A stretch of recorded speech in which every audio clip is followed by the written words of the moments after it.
The following is a presentation of the Championship Racing Network. Drivers, start your engines. Pull those belts down tight one more time, warm up those tires, hit your marks, and let's go racing, boys and girls. NASCAR, Indycar, Formula One, Formula E, and NHRA Racing Talk. This is the Championship Racing Network. Now here is your host, Steve West and Matt Nicholson, with producer John Myers. Indeed. In fact, welcome to Passover Easter weekend here as you and we celebrate in our own ways. We're going to talk a whole lot of racing over the next 2 hours. That's one of the ways we're going to celebrate. Matt Nicholson set to join us by phone as he is on his way to Bristol, Tennessee to check out some NASCAR dirt track racing in person. Lucky duck. I know. Kind of give us an idea of exactly what the heck is going on and how it looks when live and all that kind of stuff. Kind of curious about it. Other things that we get to talk about. Another new to the Superstar Racing Experience driver announcement was made this week. We'll tell you who.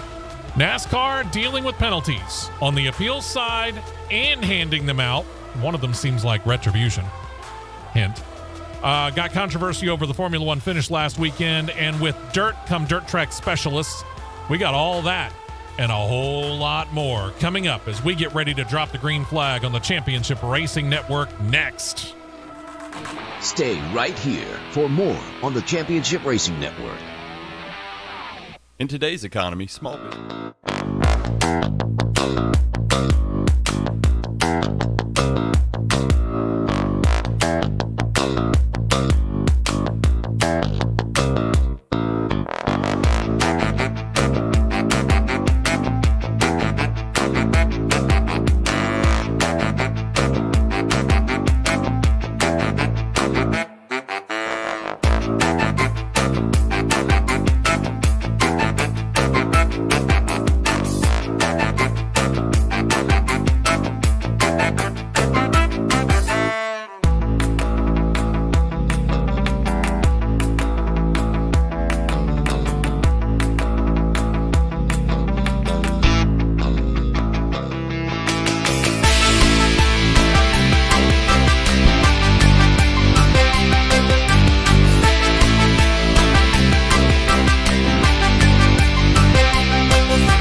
Tires and 2 cans of fuel, and we're back to more racing action on the Championship Racing Network. Well, we'll get into the racing here in a moment. John and I are sitting in the comfort of the studios at the main office while So comfortable. Matt is fighting rain. Hello, Matt. How are you? I would say fighting rain is an understatement right now. Exactly. Where are you? Currently on I-59 north, in between Fort Payne and Rainsville. Okay. But hey, a positive about the whole trip so far is there are actually sections of I-59 that are actually smooth now. Oh, my gosh. Wow. Work actually being done to the interstate. What a novel idea. Well, if you ran into does not anything, feel like if you ran into anything like we did on the way in this morning, I feel for you, man. Well, so far, As I enjoy my comfortable seat here in the studio. trust me, I have, and it hasn't slacked up yet. All right. Well, you be careful out there, okay? Chime in whenever you feel like it. In the meantime, let's talk about the busy weekend that was on the tracks around the world last weekend. We start our recap with the Xfinity Series at Richmond last Saturday. Came down to a restart with 6 laps to go. Chandler Smith getting the better of John Hunter Nemechek. He gets the win. That's his first win of 2023. Smith and Nemechek are followed by Josh Berry, who just continues to do a very nice job, not only in Xfinity, but Cup. We'll get back to that in a second. Kaz Gralla, Cole Custer, Sheldon Creed, Ryan Sieg, Parker Kligerman, Austin Hill, and Derek Kraus make up your top 10. Austin Hill, 3 wins on the year, single wins by John Hunter Nemechek. Now Chandler Smith and Sammy Smith have them all locked into the playoffs. The rest of the 12 in on points. Riley Erbst, who saw a season-ending streak, or season-opening streak, I should say, of top 10 finishes come to an end at Richmond. Finished 27th or 28th, if I remember correctly. Josh Berry is in there on points as well, along with Justin Allgaier, Sheldon Creed, Sam Mayer, Cole Custer, Daniel Hemrick, and Parker Kligerman. Kligerman sits 13 points up on Ryan Sieg for that 12th and final playoff spot. And that's for now.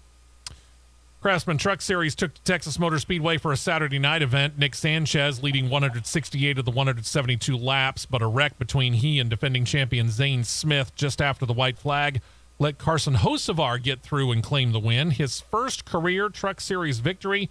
He led only the 1 lap in order to do it, but as they say, if you're going to lead 1 lap and only 1 lap, the last one's the one to do it, right? Absolutely. Chase Purdy claiming second, followed by Stuart Friesen, Ty Majeski, Jake Garcia, not Jack, not even Jack or Jake, some hybrid thereof. Haley Deegan, Corey Heim, Ryan Vargas, Jack Wood, and Ben Rhodes. Zane Smith in with 2 wins. Wins by Christian Eckes and Carson Hocevar locked them into the playoffs as well. Drivers in on points, Ty Majeski, Ben Rhodes, Matt Crafton, Grant Enfinger, Chase Purdy, Corey Heim, and Nick Sanchez. Sanchez up 14 points on Tyler Ingram for the 10th and final playoff spot for that series. Which brings us to our hometown guy and your brother-in-law. Brett, not exactly the kind of day he was hoping for at Texas, huh, Matt? Yeah, they fought some handling problems. From what I understood, they had some handling problems throughout the race, and it really never got a grasp on it. He was around the 15th to 20th area consistently, but having to avoid one of the crashes that happened. He got some debris in the grill and fought a little bit of overheating problems and really never could get that under control for the remaining part of the race. All right. Well, they'll regroup and try it again. Meantime, just after midnight Central Time here in the United States, last Saturday night / Sunday morning, Formula One got into the Australian Grand Prix. It had a little bit of trouble finishing it. Not just 1, but 2 late race red flags slowed the process. It's not something that I see all that often in Formula One, but they did it in Australia last weekend. There was one early in the race as well for a crash by Alex Albon. The second one actually prompted a standing restart for a 2-lap shootout. But as you imagine, standing restarts tend to cause a big mess. Wreck in turn 1 brought out another red flag, and then the debate began. Whether to call the race or to re-rack the field and have them restart, or do you have them restart in the order that they are sitting on pit road, or do you re-rack them and reorder them from the last time that you possibly could check before the red flag hit? This sounds like NASCAR confusion, doesn't it? Well, they took a long time. They finally figured out what they were going to do, and they also figured out, you know what, we'll go ahead and restart, pulling off a pit road, and we'll just proceed behind the safety car. So they chose to re-rack the field. They repositioned the top 10 as they could. Your top 10 finishers results with Max Verstappen winning, claiming his first ever win down under. trailed by Lewis Hamilton, Fernando Alonso, Lance Stroll, Sergio Perez, Lando Norris, Nico Hulkenberg, Oscar Piastri, and his first ever F1 points finish for Oscar Piastri there, Zhou Guanyu, Yuki Tsunoda. All these are results that Haas F1 protested. We'll talk about that more when we get into the news because this is a long, rather drawn-out process. I'm watching our chat on our YouTube Live, and our friend from Greece says it was an Aussie parody. Well, here's the thing. Matt, you contacted me last Saturday evening. You said, okay, I'm going to try. And you had been up pretty much all day. You said, okay, I'm going to try and survive my way through it. Me, I said, heck with it. I'm going to go ahead and go to bed. I'll catch one of the replays. Like I said last week here on the show, I'll catch one of the replays on one of the numerous ESPN channels. Well, it turns out that, I had gone to bed, but for whatever reason, I woke up at about 1:40 Central Time here in the United States. So I said, okay, I'm up. Let's go find out what happens. Yeah, an hour later, I was finally able to turn it off and go to sleep because it took them an hour to get through the 2 red flags, figure out what the heck they were going to do, and finish the race. Jeez. Yep, and I survived it, which I will never do that again. But I survived it. I understand. Updated standings, Max Verstappen, 69 points to 54 for Sergio Perez. Fernando Alonso up there with 45. Lewis Hamilton up to 38, 20 for Carlos Sainz. Lance Stroll with in there as well, tied with Carlos Sainz at 18, but Sainz has the tiebreaker for now. 18 for George Russell. Nico Hulkenberg's on the board. He's inside the top 10 with 6, tied with Charles Leclerc. Leclerc missing out. It's interesting to note that the Haas F1 Ferrari tiebreaker goes to the Haas F1. Okay. Red Bull pulling away in the Constructors' Cup, now 123 to 65 over Aston Martin. And kind of like we said last week, we're going to go ahead and call that race, but we'll keep you updated on the rest of it. 65 for Aston Martin, Mercedes 56, Ferrari 26, 12 for McLaren, Alpine 8, 7 for Haas F1, Alfa Romeo 6, AlphaTauri and Williams holding 1 each, so nobody's going to get shut out this year in Formula One. Go figure. I think the question of the morning is did anyone have on their bingo cards Aston Martin being ahead of Mercedes 3 races into the season? Well, for that matter, did we have them ahead of Aston? I'll give you a choice. Did anyone have Aston Martin ahead of Mercedes or Ferrari? Or how about option C, ahead of both? Yeah, really. I certainly wouldn't have chosen both, I'll tell you that. Back to Texas on Sunday. First race of the day was Indycar, getting things underway. Last year's winner, this year's winner. 2-time series champion Joseph Newgarden timing his final run just right, passed Pato O'Ward on lap 249 of 250, just before Romain Grosjean crashes in turn 2, brought out the yellow, and the end of the race. Newgarden and O'Ward, first and second, trailed by Alex Palou. David Malukas with a great run, top 4 finish there. Scott Dixon, Scott McLaughlin, then Colton Herta, Marcus Ericsson, Callum Elott, and Elio Castroneves round out your top 10. With a couple of races under our belt now, the standings have Pato O'Ward leading Marcus Ericsson 82 to 75, 67 for Scott Dixon in third. Joseph Newgarden with the win jumps up to 66. Then it's Alex Palou with 60, David Malukas 53, 52 for Callum Elott. Scott McLaughlin has 48, and your defending champion Will Power stumbling out of the gates. He has 40 and sitting in 10th place right now. He's already in a 42-point deficit for the defending champion. He's just warming up the tires. Is that what it is? Okay. We'll have to see whether that holds. Cup Series took center stage next at Richmond. It seemed appropriate that on the anniversary of the passing weekend of Ricky Hendrick in a plane crash in Virginia, the paint scheme that he used when he was in NASCAR competition would actually go to victory lane, this time obviously with Kyle Larson behind the wheel of the number 5 to do it. Larson got a jump on the restart with 14 laps left to claim that win, trailed by his fill-in teammate, Josh Berry. I just mentioned the fact that Josh Berry doing very well not only in Xfinity but also in Cup competition. The first one he seemed a little bit over his head, but he really seems to have found his groove here when it comes to his oval tracks, because obviously he didn't run at COTA, Matt, but he seems to be quite comfortable in a Cup Series car all of a sudden. He has adapted to those cars quite well, considering that this was the first year and the first time he's ever sitting in Gen 7. I'm going to call it Gen 7, not next gen. I'm going to sit in this type of car. Mm-hmm. And he has adapted within a handful of races quickly. So here comes the question that we have been asking, for example, about a whole lot of Joe Gibbs over the past. But if you look, Junior Motorsports has not got a Cup Series arm right now, and unless they go spend a whole heck of a lot of money, they're not going to get one started next year. There ain't no room at Hendrick Motorsports, which is where pretty much all the Junior Motorsports drivers go when they shift from Xfinity to Cup. With that being said, Josh Berry, is he ready for Cup? And if he is, where does he go? I'm going to say he's not ready right now. He's still learning. Okay. And still adapting. But if he were to go anywhere, really the only rooms open at certain ends, I guess you could say per se, would have to be RCR or Collie. I don't know. There's that four car. There's that realistic one. There is that 4 car over there at Stewart Haas. Yeah, I'm speaking from the sense of the Chevrolet banner, but yes, that 4 car is wide open right now. I don't know. I'm going to say the 10 car could possibly be open too if Almirola says, all right, I'm done. Yep. Could very well happen. It'll be interesting to watch this because Josh Berry is somebody that I can guarantee you a whole lot of Cup Series owners are looking at right now.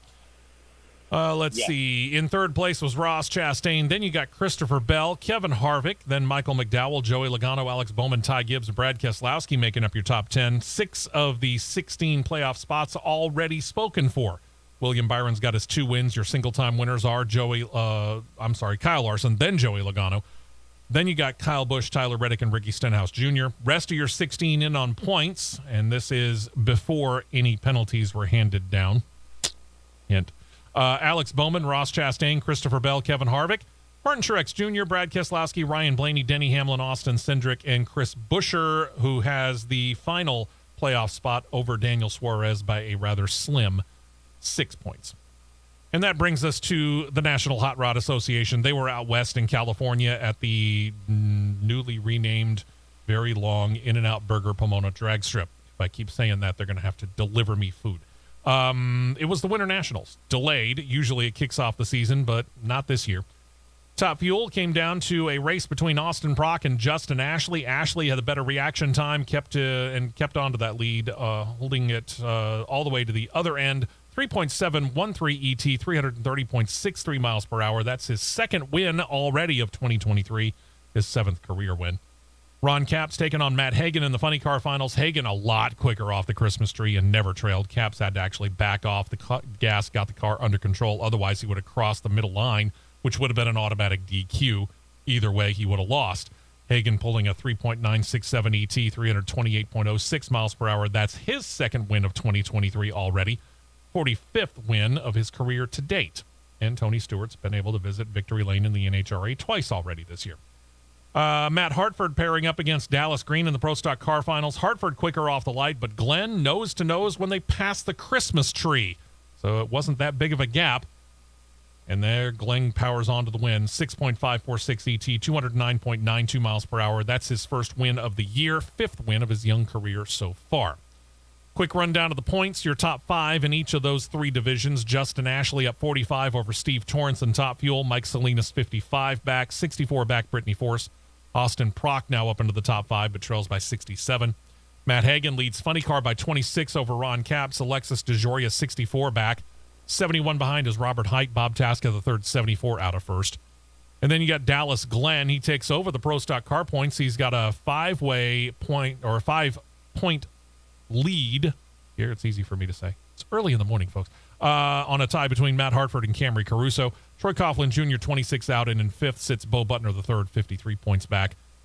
That'll bring us to this weekend's racing.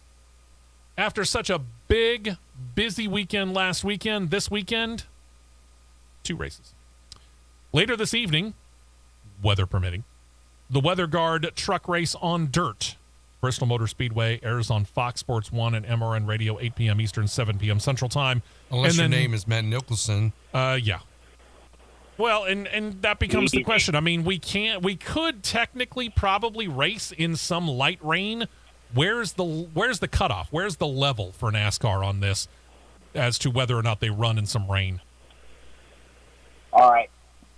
The limitation would be is how much rubber the racetrack takes while after it's been sealed down and been raced on. Okay. So with rain to come, when the racetrack is sealed off, I would say that lowers your chances to less than 50%.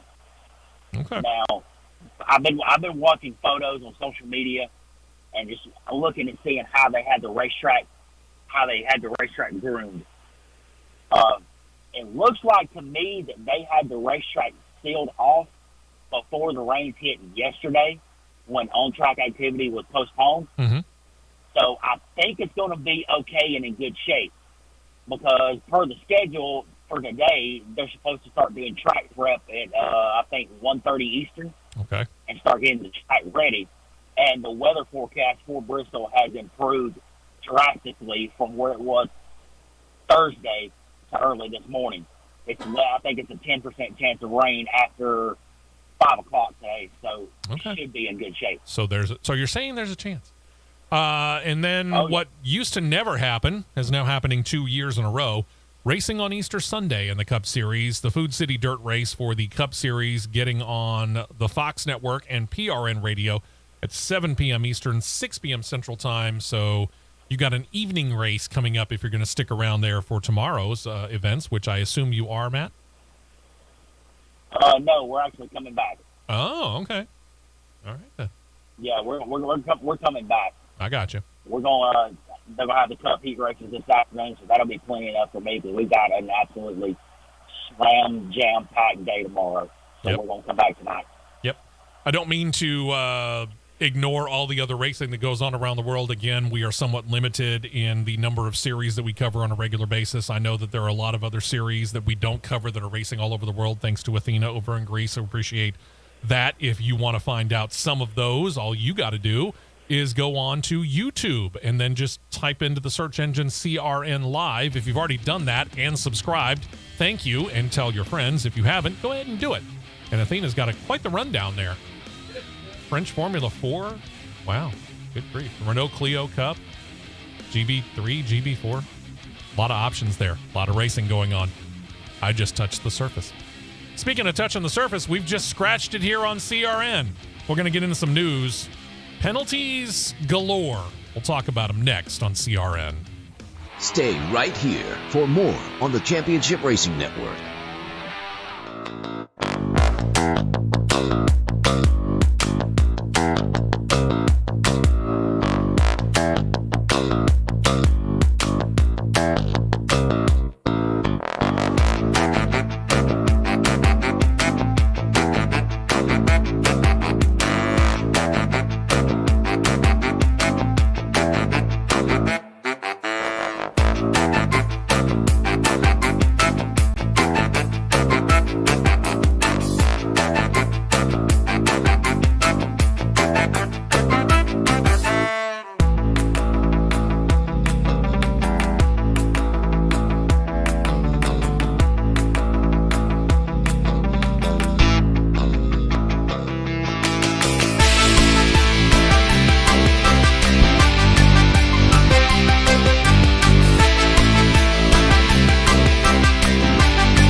tires only. And back out to the track for more action on the Championship Racing Network. Matt Nicholson is on the road. I'm Steve West along with producer John Myers. We're in studio as Matt gets to check out the Truck Series race in person at Bristol, assuming that they do race tonight. It was one of those deals where we could have flipped a coin here because there were two controversies. We talked about it in the recap when it came to Formula One, and we are going to dig into that coming up when we get into Formula One news. But arguably the bigger of the two because it seemed to kind of mushroom out. So therefore I led off with Cup Series and talking about their situation here. And first of all, the penalty thing is one thing. And then there's this, I don't know what you want to call it, burgeoning split, if you will, between the Cup Series officials and the owners. Yep. Yeah, there was supposed to be a NASCAR leadership meeting on Wednesday of this week, and I say supposed to because the owners are generally in attendance at these things, but guess who didn't show up? The owners. They stated that the reason they didn't show up because of a lack of movement over negotiations when it comes to the new business model. 3 team owner representatives talked to the Associated Press on the condition of anonymity and said that the owners all got together, decided to skip out of the planning meeting because they don't think that NASCAR has been negotiating fairly with them. And we talked about it a little bit late last year when the owners went public over their frustration with the current business model. Under the current deal, NASCAR and the tracks get, they say, the bulk of the money from each race. The owners fund their teams almost solely through sponsorship contracts. NASCAR said it can be flexible on the percentages, which could ensure some financial security. And on Wednesday, after getting a full no-show, they released a statement that reinforced that same position. The statement read, in part, quote, NASCAR is committed to open and productive dialogue on a regular basis with all industry stakeholders. We remain committed to continuing discussions in the spirit of collaboration and with the shared goal of growing our sport for the benefit of all stakeholders. Team representatives, when they read that statement, responded by saying again that negotiations they don't feel like have been in good faith and that for future meetings they want to see NASCAR's chairman, Jim France, and the executive vice chair, Lisa France Kennedy, to be in attendance. Now, what's the situation here? To give you specifics and not to get too far down the road of numbers, right now we're currently working towards the end of what we have as a 10-year, $8.2 billion media rights deal, split between the Fox and NBC Sports entities, right? 65% of that revenue goes to the host's tracks, which is really about that and some local sponsorship, about the only way the tracks make money. Of what's left, 35%. 25% goes to the teams, with the remaining 10% going to NASCAR. Let's go back and talk about the majority of the money going to the tracks in NASCAR. Well, technically that's true. 75% does that. But again, only 10% actually goes to NASCAR. Team owners state that 60 to 80% of their budgeted monies, depending on the team, comes from their sponsorship deals, and they're looking for a little bit more financial relief maybe in the next media rights deal to give them a little bit more leeway. Good luck with that. Meanwhile, as NASCAR continues, they are right now in an exclusive TV rights negotiating window with Fox and NBC. That runs through the end of this month, on May, or actually technically through May 1st. Beginning May 2nd, they can talk to anybody else that they want to talk to, assuming that Fox and or NBC don't re-sign and re-up and agree to a new deal.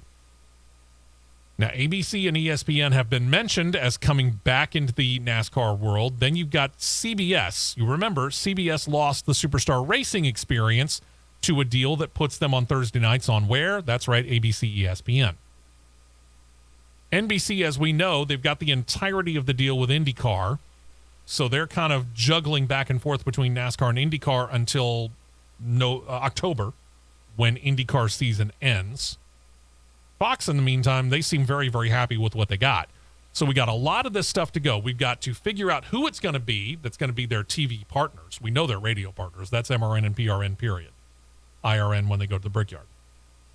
So we got to figure out the TV side of things. How much is the money going to be? Again, we're coming up at the end of an $8.2 billion deal. NASCAR's been fairly steady for the most part over that time. It could see an increase, maybe up towards the $10 billion mark. Maybe. We'll have to find out. And how long that deal is, if it's for another 10 years, that would make a little bit more sense. And then you start playing with the percentages. 65% of the revenue going to the host tracks, 25% to the teams, 10% to NASCAR. I'm not sure how much leeway, and Matt, feel free, I'm not sure how much leeway one way or the other, though, NASCAR is really going to be willing to give, because only 10% goes to the NASCAR home office, and if they start scrubbing more than about 5 to 10% off the tracks, I would think they start scrubbing 5% off of the tracks deal, you're going to start hearing from the track operators about how that's not being fair to them. Yeah, I could see that. But, 25% of $8.2 billion is not a small number. No, it's At not. all. And you've got effectively, Hendrick, Stewart-Haas, Gibbs, Trackhouse, RCR, Colleague, RSK, Front Row, Rick Ware, Rick Ware, 2311, maybe 15 teams at the most. Yeah, give or take. That is, give or take,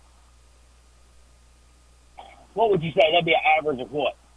Roughly 90 to 100 million?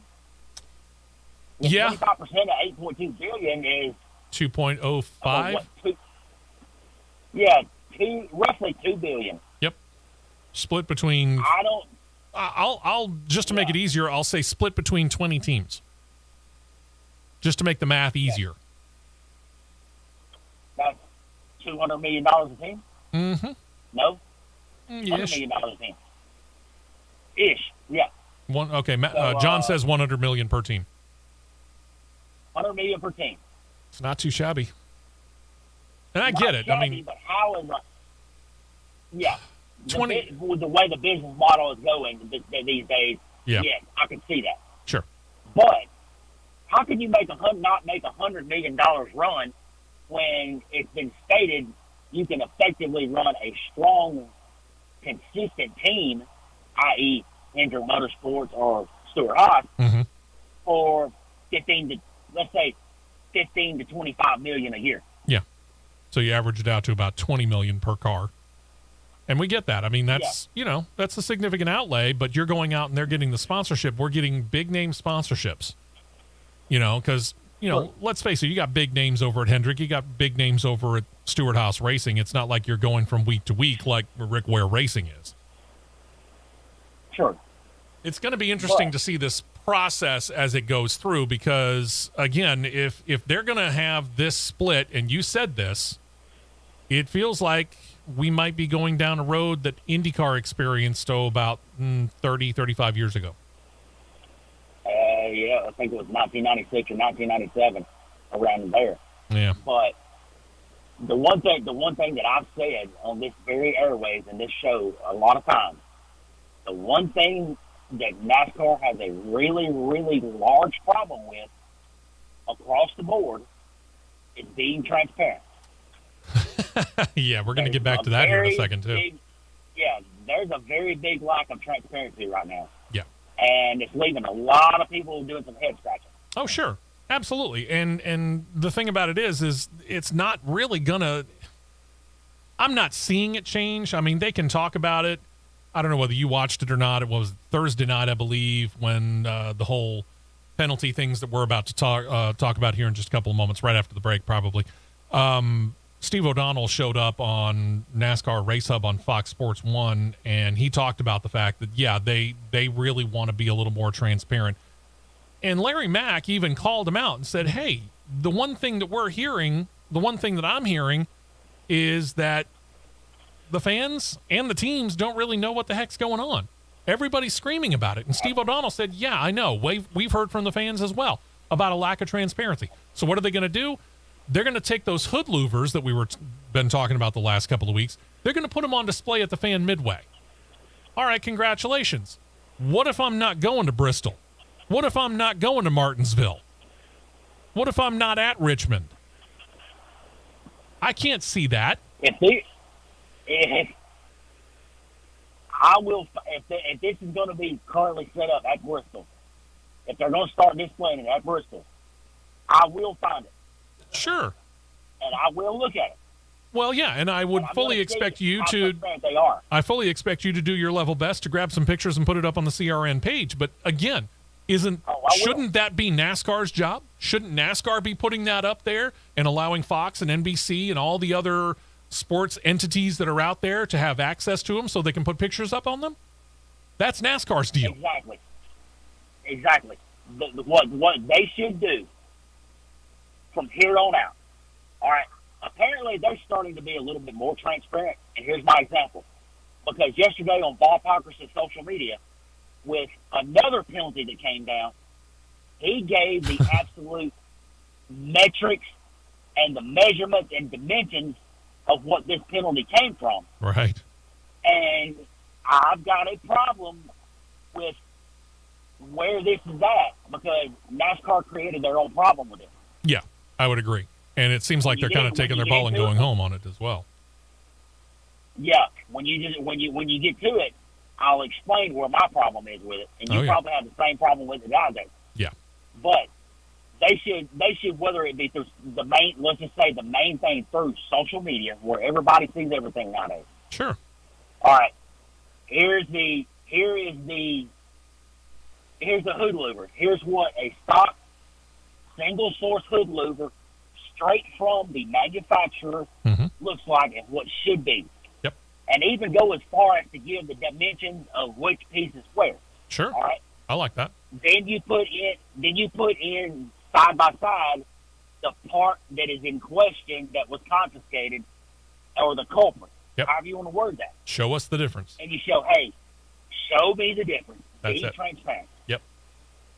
To borrow the phrase from Cuba Gooding Jr., show us the difference. I don't care about the money right now. Show us the difference.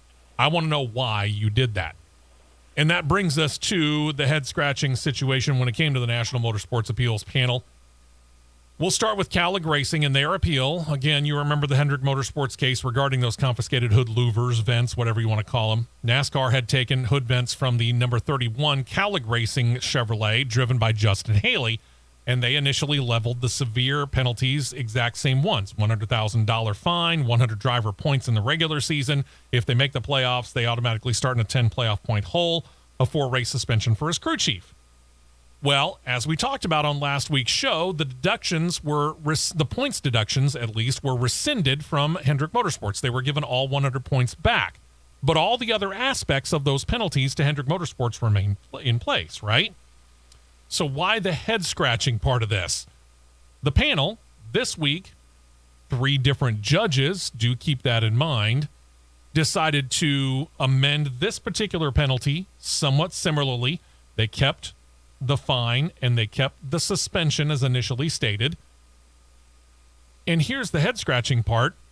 When it came to the points, unlike what they did for Hendrick Motorsports, they didn't eliminate the penalty. They kept it, but they lowered it from 100 to 75, and the 10-point deduction when it comes to the playoffs is still in effect. So I get it. We got a different 3-person panel there, but I want to know why we have a difference from Cowlick to Hendrick. When it was the same identical problem.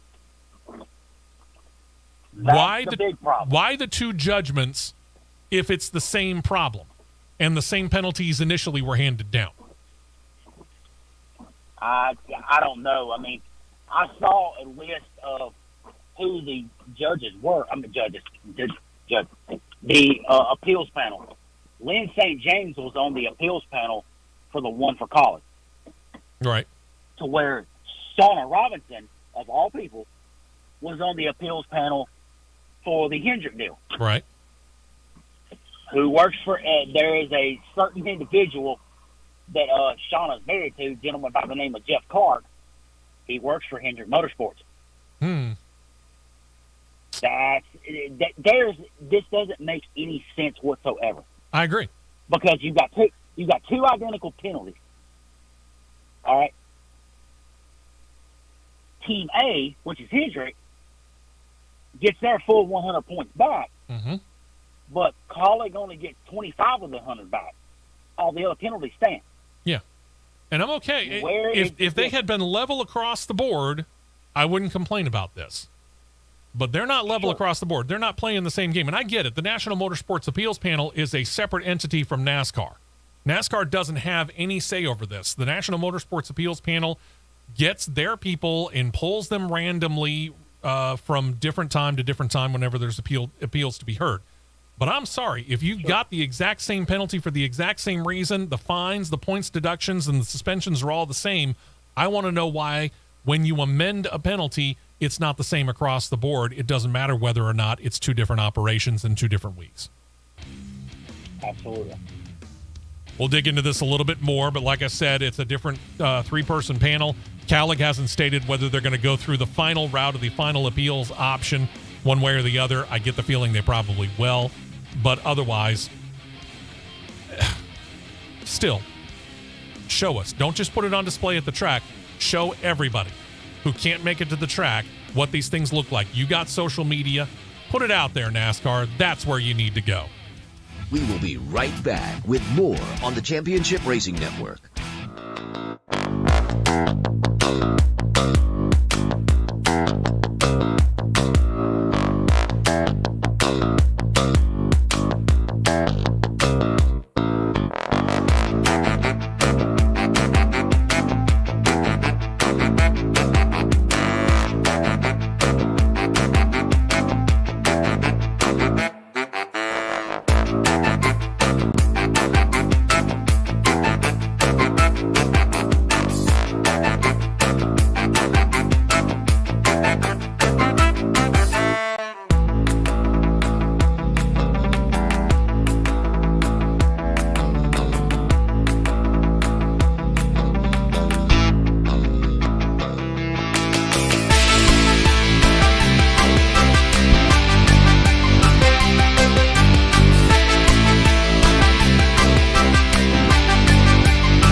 Fuel only. Go, go, go.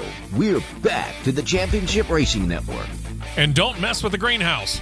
Oh, I'm sorry. That's for Hendrick Motorsports. More appeals and penalties handed down on Thursday. I'm Steve West, Matt Nicholson on the road to Bristol. Producer John Myers and myself in studio here. After teardown following last weekend's race in Richmond, NASCAR found problems on 2 of the 4 Hendrick Motorsports cars. Now, after the appeals panel overturned the points penalty against them, I guess I probably should have seen this coming. And Hendrick Motorsports needs to understand NASCAR is going to be checking all of their cars with a fine-tooth comb for the rest of the year. Yep. 24 and 48 car have been hit with a level 1 penalty for what NASCAR called, but did not specify, unapproved modifications to the cockpit and greenhouse area. Okay. Byron and Bowman, who are the drivers of those two cars, have been hit with 60-point deductions and 5 playoff points, while their crew chiefs have been fined $75,000 and suspended for 2 races each. Oh, but wait. There's a sub-story here, because their regular crew chiefs are still serving out the 4-race suspension from earlier, right? So their fill-in crew chiefs, Brian Camp and Greg Ives, are the ones that have been hit with this on the suspension for 2 races each. Yeah. Those suspensions, therefore, because the bench is starting to look a little empty even for Hendrick Motorsports, those suspensions won't take effect until April the 13th, which will allow the regular crew chiefs to come back. Good God. Hendrick said they're looking at their options and will announce a decision on whether to appeal after this weekend at Bristol. Matt, take it away. Yeah, this is beginning to be a little bit hysterical. So, as I was saying before the break, Bob Pockers released on his social media the actual point of the greenhouse that was the violation. Okay. It was an area at the greenhouse where the, and I quote, the windshield wiper motor is attached. Here's how you fix this problem. Don't run a windshield wiper motor at an oval. In storage. That's how you fix that. And it was off. Now, John can go ahead and you and John both can go ahead and laugh hysterically at this. It was off 5 thousandths of an inch. Let me repeat that. 5 thousandths of an inch. Okay. Wow. Yeah. 5,000. So you've been involved in the building of cars yourself. Yep. 5 1,000ths of an inch in an area around the windshield wiper motor. Yeah. What benefit does that give the 24 or the 48? Absolutely zero. Bingo. The benefit of receiving penalties. Apparently. Good night almighty. They're going to get to the point to where Chad Knaus comes back out of the office and onto the box. I'm telling you. Yeah. They can disguise it and they can hide it all they want to. But you cannot tell me that they are not finding little things here and little things there Oh, with the testing of this Garage 56 car from Yeah. Milan. They're Tell me that they're not. They're going to look at all 4 of the Hendrick Motorsports cars for the rest of the regular season, not just with a fine-tooth comb. They're going to take the magnifying glass. They're going to grab a microscope. Heck, they might even look at it with a telescope. They're going to look for the smallest little thing. This is going to get ridiculous. This is going to get real ridiculous real fast. And I think for the fun of it, when I get up here and I can get to the point where they're doing cup inspection, I'm going to watch and see how hard they look at one car versus the Hendrick car. I look forward to hearing that report. One more penalty situation was the appeals panel decided to uphold the penalty levied against Denny Hamlin for hitting Ross Chastain last month. After I learned that he appealed this, I said good luck, and he didn't get it. Hamlin was fined $50,000 and docked 25 points because he admitted that, knowing that he was going to be going out late in the race at Phoenix anyway, he was just going to take Ross Chastain with him. Now, this was... I understand where the basis of the appeal was. The appeal was that NASCAR didn't hand this down right after the race. But here's the thing. When you've beaten the system, keep your mouth shut. And Denny Hamlin didn't. Kind of stupidly, he began that podcast with Dirty Mo Media this year, and the very day afterward, on his podcast, he admitted he had taken Ross Chastain out on purpose. So... despite the fact that Hamlin appealed the penalty, the 3-member panel heard his appeal and then turned aside his argument and said, yeah, no. Sorry, you admitted it. Pay the fine. Deal with the penalty points. He could appeal one more time, but again, just don't. Hamlin suffers from LMS. Loudmouth syndrome. Yes. Just take your penalty and... Name action. Yeah. on a Actions podcast named actions detrimental. Yeah, which is exactly what he got hit for. Actions detrimental. How appropriate. Well, anyway, so after the Hendrick Motorsports thing and breaking out the fine-tooth comb and the magnifying glass and the binoculars and the microscope and the telescope and all that, NASCAR also licking their wounds for having the appeal only partially upheld. They decided that we're going to change the rules midway through the year in their favor. Here's the new rule regarding the National Motorsports Appeals Panel. It reads in part that they, the panel, quote, may not completely remove any element of the originally assessed penalty, unquote, noting that there is an approved range in the rule book for modifying penalties, and anything outside of that is off the table. This decision, by the way, not only includes the three-person panel, but the final appeals officer as well. And there's one final aspect of this that I noted. It changed Rule 1.29.a. It now reads as follows, quote, NASCAR shall have the right to publish any decision of the appeals panel, final appeals officer, including without limitation the names of the parties involved and the appeals panel FAO justification for modifying or rescinding a penalty. So here's the deal. It's either an all or nothing situation. You either keep the penalty or you eliminate the penalty. You can't eliminate one aspect of a penalty, but you can within a certain percentage. And I want to say it probably has a lot to do with what we heard about Cowlig. You can drop it from, say, 100 to 75 points, but you can't eliminate that if you don't touch the other aspects of the penalty. Yes.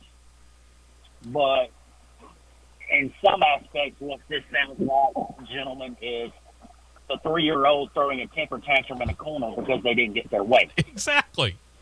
I mean, if they had done this at the beginning of this year, before the season started, or if they had waited until the end of the year, okay, I probably still could have looked at it and gone, well, that's in reaction to the Hendrick Motorsports deal from earlier this year. But they waited until the end of the year. No, you did this immediately after the Hendrick Motorsports situation. The dust hasn't settled on that yet. No, not at all. And it's only going to get worse, in my opinion. Oh, yeah. I mean, between that decision, and we already found out that the owners decided not to go to the NASCAR leadership meeting because they don't feel like NASCAR's negotiating with them fairly, we got some problems developing here, and NASCAR better figure it out and figure it out quick. In a hurry. Good luck. On to some other news here. Yeah. Legacy Motor Club is going through some growing pains. It was late in 2021 when it was announced that Petty Motorsports and GMS Racing were going to combine forces, and then we learned that Jimmy Johnson was going to join the ownership group, and it went from Petty GMS Racing to Legacy MC or Legacy Motor Club during this past off season. Well, several leadership changes were made going into the 2023 season. One of those was bringing a gentleman by the name of Bruce Mosley on board as the president of business operations. That was announced on February the 1st. Folks, it's now April the 8th. On April the 7th, yesterday as we go to air, Bruce left. That lasted just over 2 months. The site reports they reached out to Legacy. This is motorsport.com. Reports that they reached out to Legacy for a statement. Legacy responded they could not provide a comment at this time regarding Mosley's departure. Mosley is kind of a NASCAR lifer. He worked for Roush Fenway Racing for 8 years in sales and development before he left NASCAR for a short period of time. We'll get to that in a second. Before Roush Fenway, he worked with International Speedway Corporation. He's also worked for Chip Ganassi Racing. Remember when they were with NASCAR, kids? Kroger Company and their partnership department that worked with JTG Dougherty Racing. He also helped work NASCAR deals with Walmart, Sunoco, and Office Depot. When he left Roush Fenway, he joined a company called Violet Defense, and that was his first job outside of a NASCAR connection in many, many years. Don't know what Mosley's going to be doing now. Heck, he might be going back to Violet Defense for all that we know. But either way, they're already just 8 weeks later, 9 weeks tops after the fact. Legacy MC is already looking for a new president of business operations. This is an operation that finally got themselves a win in the 43 car with Eric Jones last year, things looked like they were on the up and up. But now all of a sudden, we seem to have trouble in paradise, don't we? It seems that way and it looks that way, but I honestly don't know if you could say it that way without knowing exactly, truthfully, what happened. That's also true. I would agree with that. So we don't know all the inner workings of it, so. Yep. All right. I agree. Well, hopefully everything will settle down over there because, again, I think they've got two very good young drivers over there, and I would like to see them. I'd like to see them do well, but I do wonder whether there's, I do wonder what kind of problems led to that. So maybe we'll find out more later. Sugarland Shine, which was once a major sponsor at Talladega Superspeedway, they're currently the official moonshine of the Bristol Motor Speedway, which, by the way, is closer to their Gatlinburg headquarters, so it does make a little bit more sense. They're working with NASCAR. And based upon the fact that it was, let's face it, moonshiners and their fast cars that helped create stock car racing and led to NASCAR some 75 years ago this year, Sugarland Shine has come out with a special limited edition 75th anniversary edition of their moonshine. The company states that since it began on the beaches of Daytona and officially was chartered at a hotel in Daytona Beach, Florida, this one's going to have a beachy kind of flavor, a pina colada flavor specifically, with the label featuring a picture of the July 10th, 1949 NASCAR race and a special NASCAR 75th edition special diamond logo on it as well. It's currently on sale. If you want to go out and try and find it, check your local favorite watering hole or go to findmoonshine.com to find a retailer that carries it near you if you're interested. John, you seem to be less than impressed with the pina colada side of things. Yeah, I can't stand the taste of pina coladas. So John's not getting any, but Matt, interest you in any way, shape, or form? Well, we'll see. That's all I'm going to say. We'll see. I would say that the bottle holds minor interest to me, only because of the fact of what it denotes. But I'm kind of like John. Pina coladas are not exactly my poison of choice. Apple, on the other hand, there you go. What's some other stuff going on here? You can keep things cool. You can keep your shine cool in a new official NASCAR cooler and drinkware partner. It's RTIC Outdoors. They announced a multi-year deal on Wednesday. The company's already introduced the products with the NASCAR licensed logo on them. As part of the deal, they're also now the official cooler of Talladega Superspeedway and title sponsors of the qualifying for both 23 Cup Series races at Talladega as well. And then there's something we alluded to last weekend, the 75th anniversary celebration set to continue with something, again, we alluded to. We mentioned it quickly on the show last week. Here's more details. The top 75 driver list. Again, they did this for the 50th anniversary back in 1998. This list will take the drivers from the top 50 list and just add on to them. They're not going to re-rank them, in other words. We're just going to say, those were the top 50 before. Here's the next 25 years and 25 drivers we feel are in that or should be included on that list as well. And they're going to reveal 5 drivers a week, starting this coming week, with the final 5 being revealed just before the Darlington Raceway Throwback Weekend on May 12th through the 14th. The additions of the top 50, selected by a committee made up of former drivers, team owners, industry personnel, NASCAR executives, and select media. And for the record and for pure transparency on our part, no, none of the 3 of us, unless Matt did something that I didn't know of, none of us here at CRN were included in that panel. You are correct. That was not included. Okay, just checking. That being said, there's a couple of people who we can pretty much guarantee are going to be on there. One of them was the guy who was on NASCAR Race Hub on Thursday to help announce that this was coming about. That'll be Dale Earnhardt Jr. Tony Stewart will be on there. We're going to be pretty sure of that. I would think probably Bobby Labonte will be on there. Who else do you think probably is a shoe-in, other than, say, I don't know, Kyle Busch?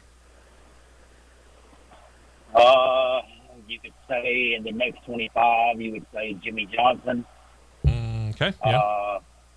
John's favorite driver. You could say, I would say Martin Truex has got a fighting chance to be on it. John's actual favorite driver.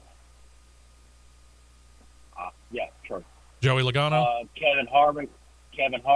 I don't see where Joey Logano would not be on it. Okay. Matt Kenseth? Possibly. Okay. Kurt Busch? I could see Kurt Busch being on it. Okay. I mean, I'm kind of going down a road of thinking about who might be one of those that we go, not really sure. Carl Edwards. I'm not sure about Carl. Yeah. I mean, there's going to be some that we're going to kind of look at and go, I can see where you were going, but maybe you should have put them on instead of that one. But that's what lists are for. They're for debate, right? Well, absolutely. Another thing that they revealed on Thursday night is how the All-Star race is going to be done. We'll run down that format for you when we come back. Hour 1 in the books, hour 2 next on CRN. We will be right back with more on the Championship Racing Network.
Tires and 2 cans of fuel, and we're back to more racing action on the Championship Racing Network. Good morning, everybody. Welcome in. Hour number 2 getting underway here on this weekend's, the Easter weekend Passover edition of Championship Racing Network. I'm Steve West, me, producer John in studio, and Matt is on the road. He is making his way towards Bristol, Tennessee, and just like you mentioned about an hour ago, Matt, a couple of our people that are checking in with us, including Chi-Town Mark on CRN Live on YouTube, saying, yeah, everything should clear up in time for the racing later on today. So that's good news. Yep. I'm now north of Chattanooga, and the ceiling is lifting and rain is slacking off, so everything looks good to me. Good news. Like to hear it. All-Star Race Weekend format has been revealed. Of course, this year it's going to bring us back to a place that we haven't been in almost 30 years. Last time talking about the Cup Series, ran at North Wilkesboro Speedway, 1996. Well, they're going back there for the All-Star Weekend, and the All-Star Race is always a little bit different from everything else, but this time it is going to be a 3-night affair. Friday night, qualifying for the drivers that are locked into the race. That will set the front row. Notably, it's the return of the Pit Crew Challenge as well. Those two are going to happen on Friday night. Winning Pit Crew, by the way, going to get a trophy. This is a one-of-one trophy. It means, in other words, that they're going to bring the winning crew team will bring that trophy to the next All-Star Race weekend, and if they don't win it, they have to turn it over to the next winning pit crew, so on and so forth. So this is one trophy that could make the rounds in perpetuity for at least as long as they keep this up. I kind of like that idea, truth be told, and I like the fact that they brought the Pit Crew Challenge back, Matt. Same here. I really like that idea. I really like this concept. It takes away this what the last few years, it takes away what has really been a lackluster way to me of qualifying and setting the starting lineup. Yep. It puts in a good element to it. It puts in an exciting element to it. Yep. So here's the next side of it. Yep. Here's the next side of it. We go from Friday night, where we have figured out who's going to start on the front row, to the rest of the lineup. Similar to the dual races leading up to the Daytona 500, you're going to have two 60-lap heat races. The finishing lineup of the first heat is going to make up the inside line for the All-Star race itself. Heat 2 sets the outside line. I don't really have a problem with that either. Neither do I. All right. Sunday brings us to the two open or last chance races for the drivers that were not locked in over the past year to be able to race their way in. The top two finishers from each of the two open races now move into the All-Star race, and they will, of course, start in the back of the field. Overall, so far so good? Yeah, I like it from where it's not, you've got all these stages and you have what seems like 30 different people transferring in just by winning a stage. Yeah. I like it. Win the heat or get out. Or win the LCQ or get out. That's it. And then for the race itself, 200 laps, feeling kind of fairly old school. One break right around lap 100. NASCAR says they want to limit tire changes during competition, not counting flat tires, obviously. And they state that all laps, including caution flag laps, are going to count, and overtime rules will be in effect for the All-Star race. So, in effect, yeah, we do have quote-unquote stage racing, but it's really only one time, and it's right smack dab in the middle of the race. So, effectively, we could go, if the tires hold out, 100 laps, come in, allow them to get fuel, get tires, and send them out for another 100 laps, and we could roll through an all-star race, as opposed to having 5, 6, 7 stages, for crying out loud.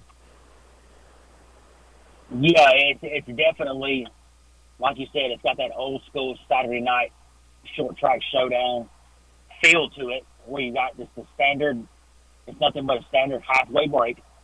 That's all it is. And then send them back out for the mad dash for the million. I like it. I like it a lot. It's going to be fun. It's going to be fun to watch. I wish I could be there in person, but trying to get credentials for that. Nope. But yeah, looking forward to the All-Star race, no doubt. That brings us to the Xfinity Series as we switch gears a little bit. Justin Allgaier, the top finisher of the Dash for Cash qualifiers at Richmond. He pockets an extra $100,000. So the next race for the chance of $100,000, not at Bristol, obviously. It comes at Martinsville, where the first through fourth place finishers that are running for points, again, in Xfinity competition, will battle it out again. These four drivers are going to be Chandler Smith, John Hunter Nemechek, Josh Berry, and Kaz Gralla. That's right, none of the four original Dash for Cash drivers had good days at Richmond, so they're not going to try for 2 in a row. Again, the top 4 of those will get a $100,000 bonus check. And then there's a name we haven't heard in quite a while set to return to top-level NASCAR racing. It's David Starr. Starr says he's planning on entering this upcoming race at our home track at Talladega Superspeedway. Said that he's looking to run as many races throughout the end of the year as possible. Strange thing is, Matt, he didn't announce who he's driving for. Earlier this year, when he raced at Fontana, it was for Our Motorsports, but he didn't say whether or not it was with them or with someone else. And on his own podcast early in the week, he added this, quote, "It is a possibility you see me maybe in 2 Cup races. I'm working on that." Huh.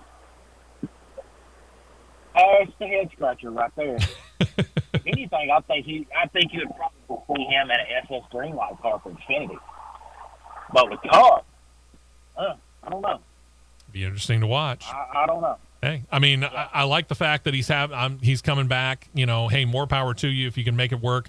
Knock yourself out, go get it. But yeah, who you running for, man? I think everybody would like to know that. Some drama at the Truck Series race last Saturday at Texas Motor Speedway. 4 trucks ended up kind of getting into a bit of a trouble, and it all started when Dean Thompson got spun out and tagged on the outside wall through the tri-oval and came to a stop on the track, and that was when his truck was T-boned by Matt Mills in the number 20.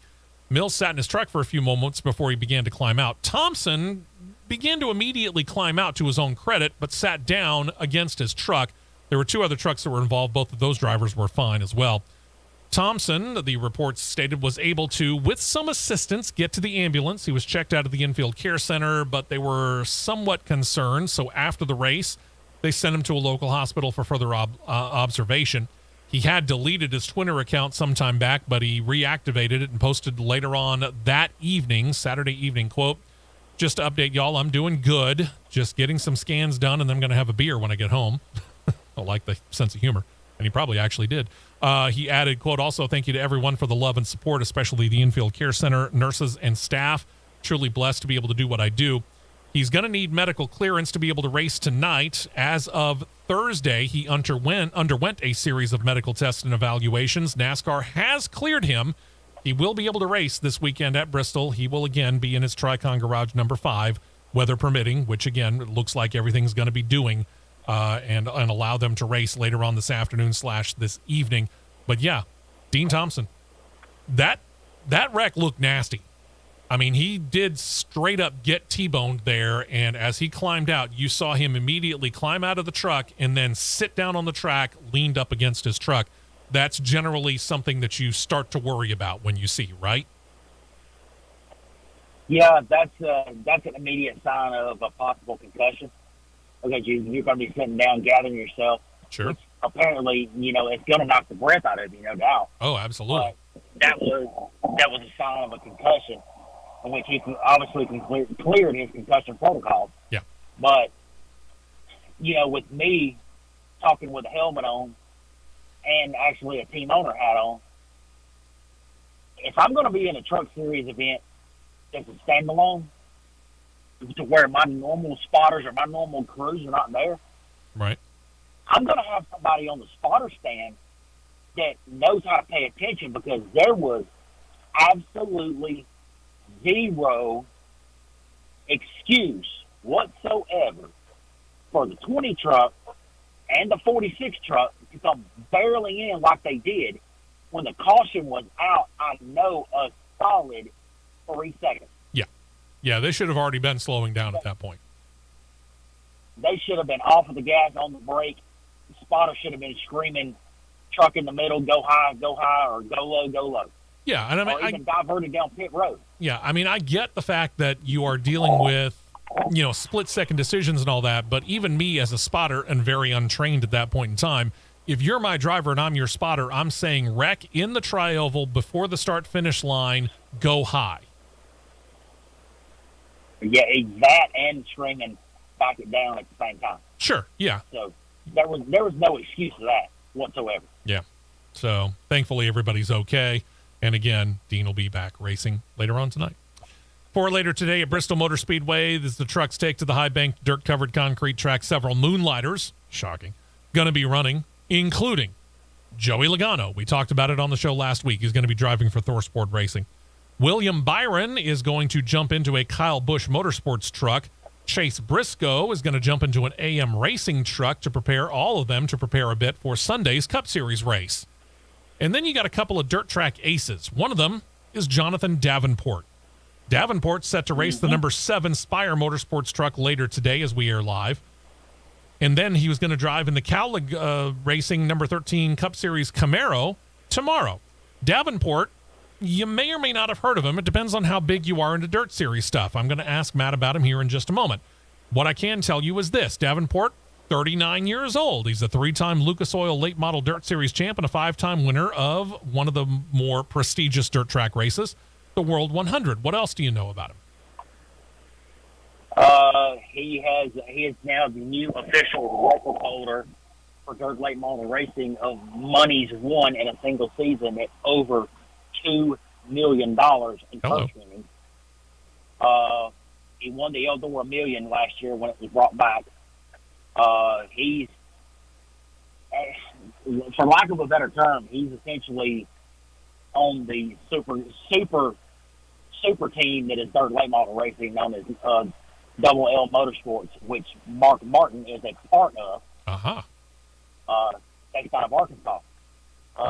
They're one of the Longhorn factory teams, which Longhorn Chassis and dirt late model racing is owned by and ran by a gentleman by the name of Justin Labonte. That name rings a bell. It rings a small one. Yes, it does. They're very successful, and he is. I'm very interested to see what he does in both vehicles this afternoon, truck and the Cup car, after practice was eliminated yesterday. Yep. And he's used to driving direct drive transmission cars, and you've got a sequential shifter car and a H-pattern shifted truck. So I'm really interested to see what he does. He's going to be a threat. It's just a matter to what degree, in my opinion. All right, and then there's this one, another new to NASCAR name, going to run the truck series. His name, Tanner Carrick. Carrick's going to get in an on-point motorsports truck with the number 30 on it. Sponsorship coming from CVC Concrete, among other companies. The 21-year-old California native has been dirt track racing since he was 6. Started in Outlaw Karts, which he ran for a decade before going on to claim 4 track championships at 2 Northern California tracks. 16 years old, moved into wing sprint cars and midgets and regional events. 2017, debuted in the USAC National Midgets in a Keith Kuhn racer, backing from Toyota and Toyota Racing Development, or TRD. He claimed Rookie of the Year that year. 2019, claimed USAC's Most Improved Driver. Since 2020, he's pretty much moved back to concentrating on wing sprint races, but he did come to the attention of On Point with the help of Toyota and Keith Kuhn's Motorsports, smoothing the path to him getting this opportunity. Again, he's going to be running for On Point Motorsports in their number 30 truck. What are your thoughts on this young kid? I don't know very much about this kid right here. It's going to be one of them time will tell kind of deals. Okay. Just have to see how he adapts. How quickly you can adapt to this, the conditions of the track, number 1 and number 2, going from what he's used to, which is wing sprints, into a truck series truck. Right. Yeah. I mean, with the track conditions to start with, there's going to be an insane amount of grip in this racetrack. Mm-hmm.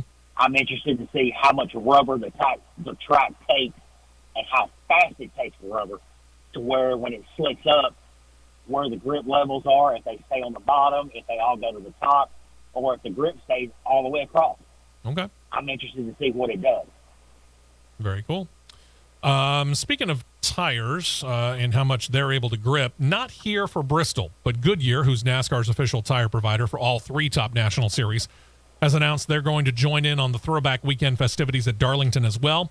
They're going to bring back the original Wingfoot logo and the white lettering that we were used to so many years ago in NASCAR competition. The logo, the Wingfoot, was used first back in 1898. And white lettering, again, was used by Goodyear on many, many years in NASCAR before they switched to the currently used yellow lettering. All 3,500 tires for all 3 series, trucks, Xfinity, and Cup, are going to use the white letter Wingfoot, old-style Wingfoot logoed tires. And I wish I had grabbed a picture of it, but unfortunately I didn't. But, yeah, it should be a fairly easy thing for you to find. Really, really cool that Goodyear is getting in on the throwback side of things as well. And then there was this little... Yeah, and... Oh, I'm sorry. Go ahead. You say this about Throwback Weekend. I'm a little bit puzzled right now with Throwback Weekend because I have yet to see one single throwback scheme released yet. We haven't even heard any announcements of what any plans are. Exactly. I'm wondering, and I think personally, with the absolute massive resurgence of North Wilkesboro, if North Wilkesboro might not take on the role of throwback weekend. We'll see. Time will tell. And then there's Martinsville, and this proves that there is some leeway between NASCAR and the tracks that they own. Remember, NASCAR bought back International Speedway Corporation, so it's now all under one NASCAR roof, which means Matt and I, for example, are employees of NASCAR, not International Speedway Corporation anymore. Anyway, this was proven that there is a little bit of leeway in the fact that Martinsville Speedway has announced an extension of their long-standing partnership that has now spanned 73 of the track's 75 years of existence. PepsiCo. That's right, Pepsi has a deal that keeps them as the official soft drink of Martinsville Speedway and ensures that despite NASCAR's own deal with Coca-Cola, you remember those premier sponsors that include Geico, Xfinity, one of them is Coca-Cola? Only Pepsi products are going to be served at Martinsville Speedway alongside the track's iconic hot dogs and other concessions. So in some ways, not enough. Tracks still have the chance to keep their own identity. That's a good start, NASCAR. Keep up the momentum. Yes, sir. On that note, we're taking a break because right there, I kind of want to put a big exclamation point. Or 4, 5, or 10 or 15. And bold, underline, italics them. Give me a ringside wrestling bell and let me hit the bell 10 times. Ding, ding, ding, ding, ding. Let the tracks have their own identity back. When we come back, the Superstar Racing Experience has got themselves another big driver for later on this year. We'll tell you who after this. Don't touch that dial. The Championship Racing Network will be right back.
2 tires only. And back out to the track for more action on the Championship Racing Network.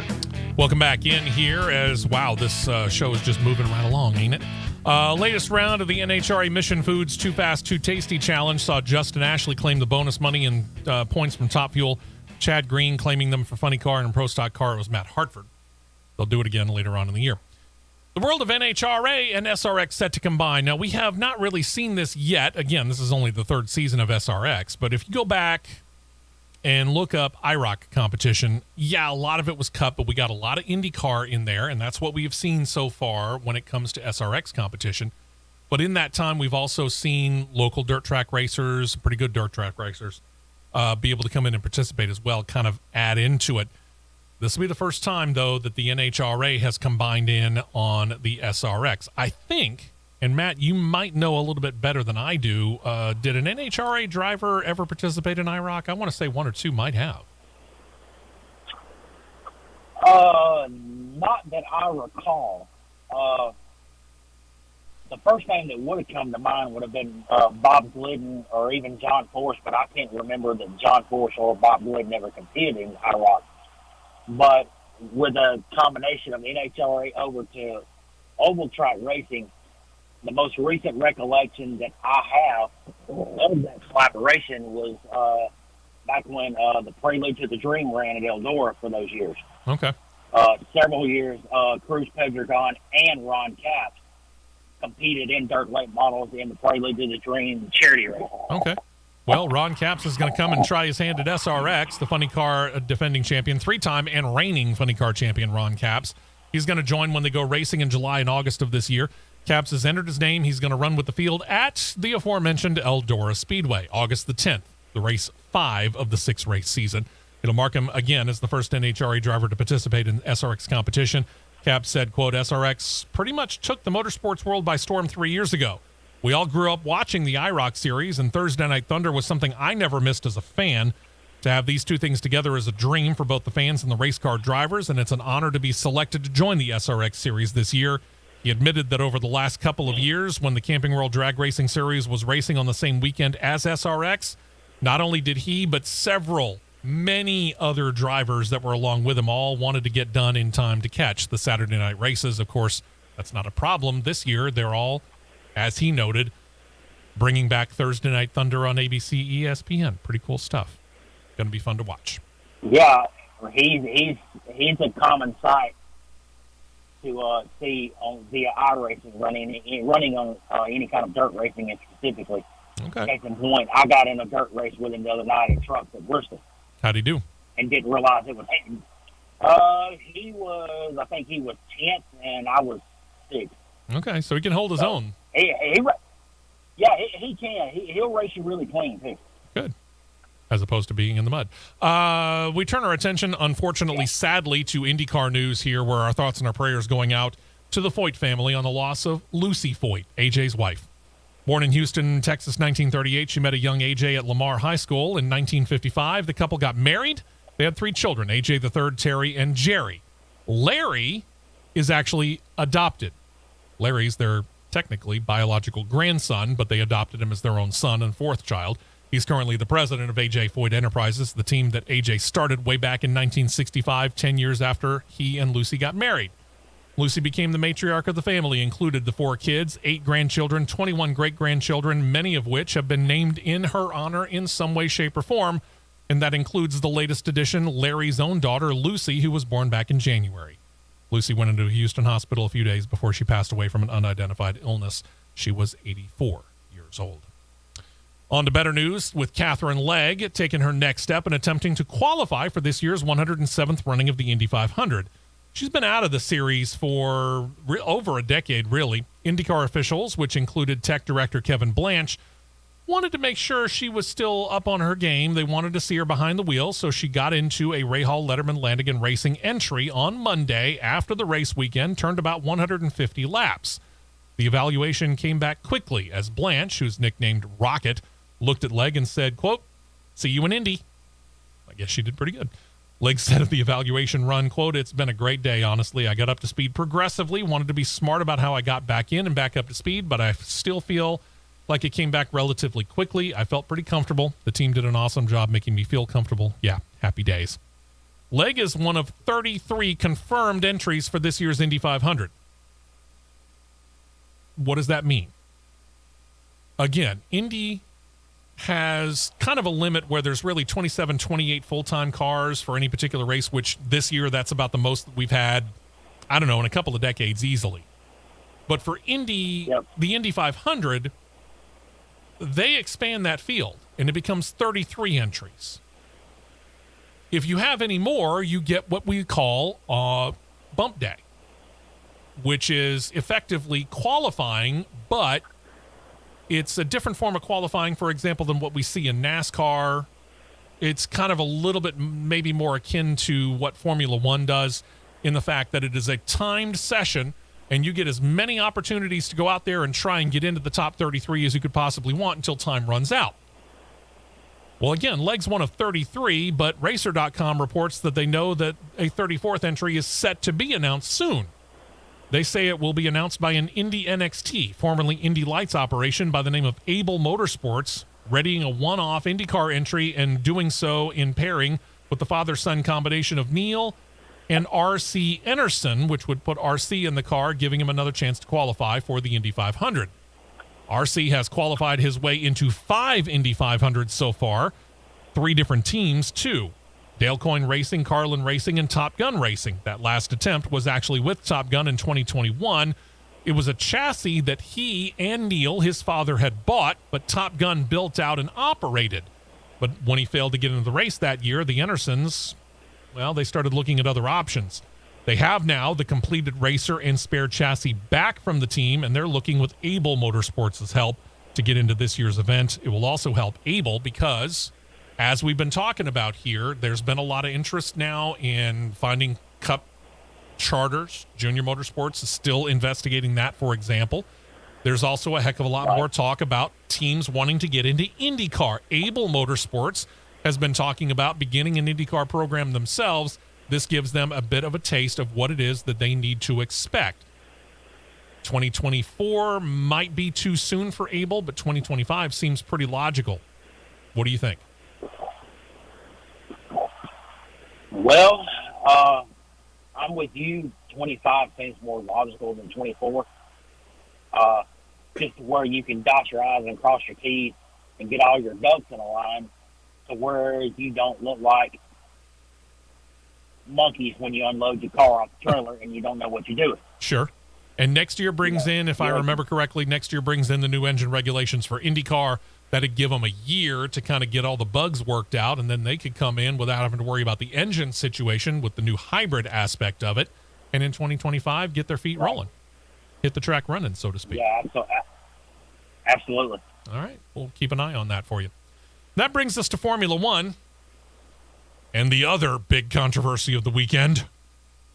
Good grief.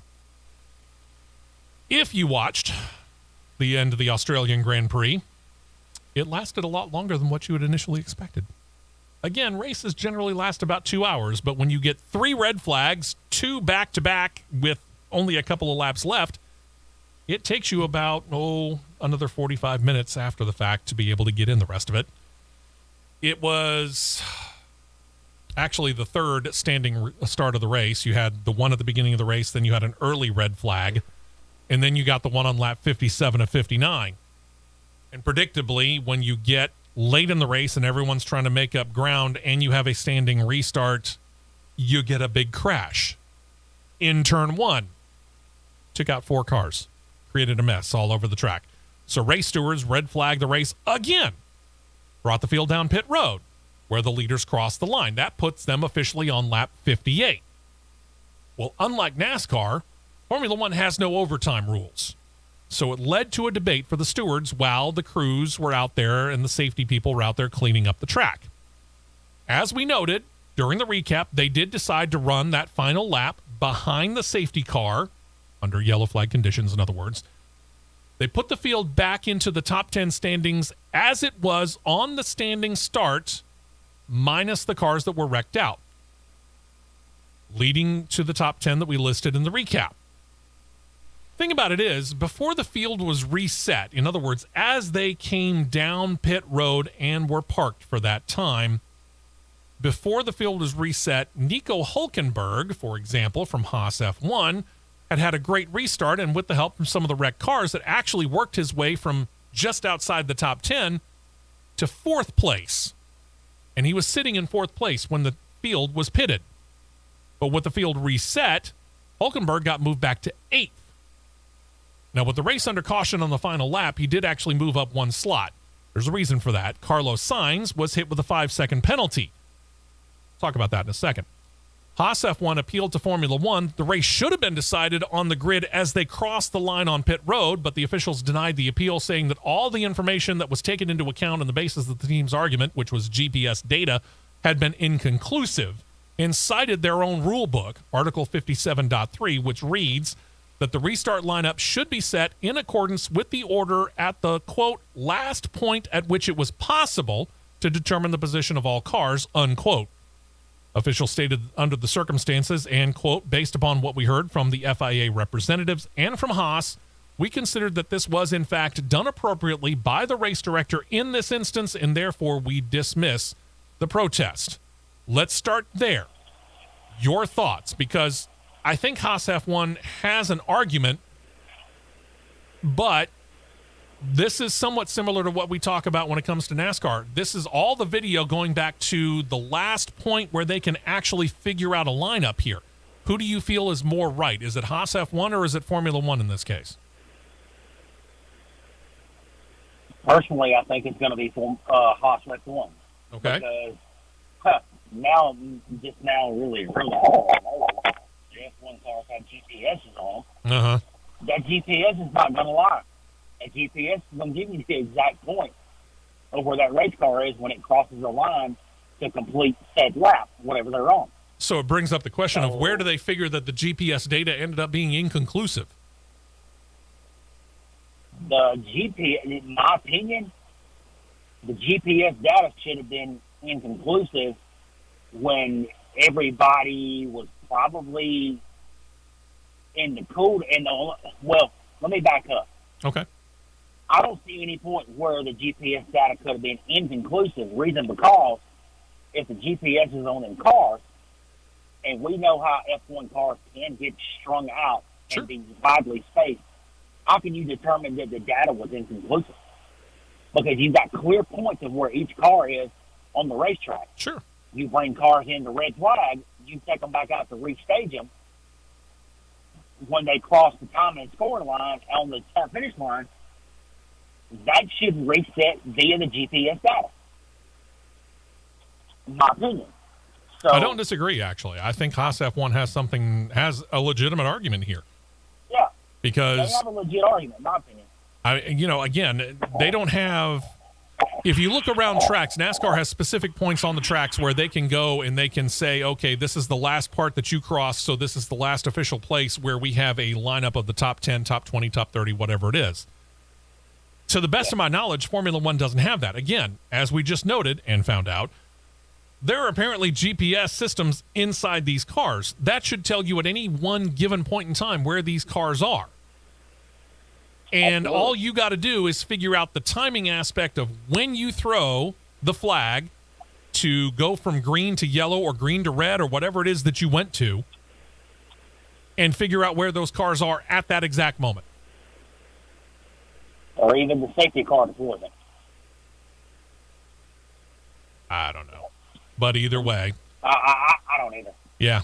They dismissed the protest, so officially he finishes 7th. How? He was starting behind, or restarting on that final lap, behind Carlos Sainz. As for the penalty for Carlos Sainz, that was for causing a crash. He had gotten into Fernando Alonso, and that kind of began this whole red flag that prompted all the Haas F1 fuss. Officials announced the lineup as they saw it while the field was on pit road. They announced then a 5-second penalty would be assessed to Sainz after the racers crossed the finish line and officially ended the race, which prompted a quick reaction from Carlos Sainz, most of which we can't repeat word for word here, so I'm not even going to try. But as you might surmise, he was not happy about it, knowing that the field was going to bunch up behind him because they announced it on the entire radio. They didn't just announce it to his team and to him. Oh, wow. They announced Fernando Alonso restarts there, blah, blah, blah. By the way, 5-second penalty will be assessed to Carlos Sainz after the fact. Every single car on pit road knew it. So he knew that they were all going to bunch up behind him and drop him back as far as they could. Now, Sainz actually restarted the pace lap in fourth, but as predicted, the field bunched up. By the time it was all said and done and the penalty was added, he was credited with a 12th place finish. Oh, by the way, that's outside of the points, in case you've forgotten how the points system runs in Formula One. You only get points from 1st through 10th. So he went from 4th to 12th on a 5-second penalty. You know, our Grecian friend that views us via YouTube. Yes. Hi, Athena. Summed it up pretty well. She said both NASCAR and Formula One are shooting themselves in the foot. Mm-hmm. Agreed. Bingo, bingo, bingo, bingo. Yep. Ferrari has petitioned the FIA for a right to review. This is something that the teams can do. The team statement said, quote, as we are discussing with the FIA, we don't want to discuss any details of this.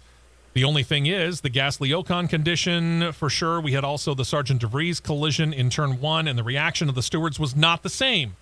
Sargent did run into the back of de Vries. Gasly made contact with Ocon as well, but officials may have considered Sainz's contact to actually be the one that began the mayhem, resulting in the other two contact incidents. There's no word from the FIA as to granting the position or when any review might happen. One would consider it probably would take place fairly quick if it does. If it's upheld, Haas F1's got an even bigger complaint because that'll move Nico Hülkenberg back from 7th to 8th and drop him from 6 to 4 points. Yeah, it would, but you know, it's funny all that happened because there was an individual on the grounds in Australia at the F1 race, Michael Massey. Tell you what, we'll get back to that. Hold on to that thought. We'll get back to that when we come back from this particular break. Final break of the show, last segment of this weekend's edition of the Championship Racing Network. Coming up right after we take this short breather, catch our breath, and, well, see if we can get our emotions in check. Stay right here for more on the Championship Racing Network.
fuel only, go, go, go.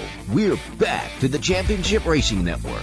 Okay, so we're talking about this deal at the end of the Australian Grand Prix last weekend here. I'm Steve West, along with producer John Myers in studio. Matt is on his way to Bristol Motor Speedway to check out the racing later today. And you said that you know of a person who was on the grounds at the Australian Grand Prix. Tell us a little bit more about this. Well, apparently F1 allowed Michael Massey to come back in some capacity to the track after all the debacle of 2021 happened at Abu Dhabi. Yep.